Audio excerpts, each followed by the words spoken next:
வணக்கம் வணக்கம். இப்போ போக்குவரத்து வகைகள் அப்படின்னா என்ன? ஒரு இடத்துல இருந்து இன்னொரு இடத்துக்கு நம்ம போறோம் இல்லையா? என்னென்னலாம் வாகனங்கள் பயன்படுத்திட்டு போறோம் அப்படின்னு சொல்லி. இப்ப நான் இந்த படம்லாம் காமிச்சேன்ல, இது பஸ் எங்க இருக்கு?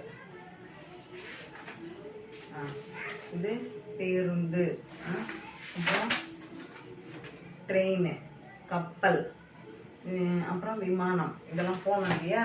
படம் பார்த்துட்டீங்க சரியா? முன்னாடி வீடியோல. இப்ப ரெண்டாவது இதை எழுத்த குட்டி வாசிக்கலாம்.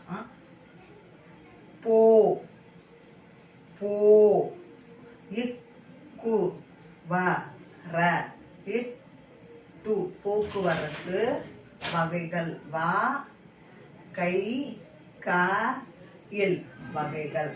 ஃபர்ஸ்ட் நிலவழி. நிலவழியில பஸ் எல்லாம் போகும்.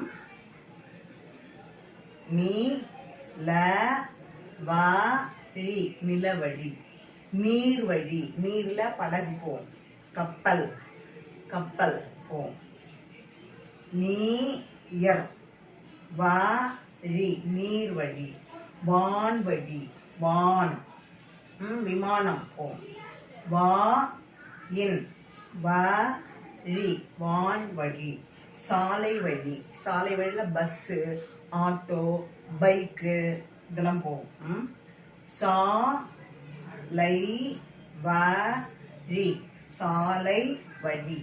அப்புறம் இருப்பு பாதை வழி ட்ரெயின் போகும். இ ரு இப் இப் பூ இப் பா தை வழி இருப்பு பாதை வழி. போக்குவரத்து வகைகள் 5ஆக பிரித்து சொல்லப்படுகிறது. இதெல்லாம் பார்க்காம எழுத தெரியணும் சரியா? தேங்க்யூ.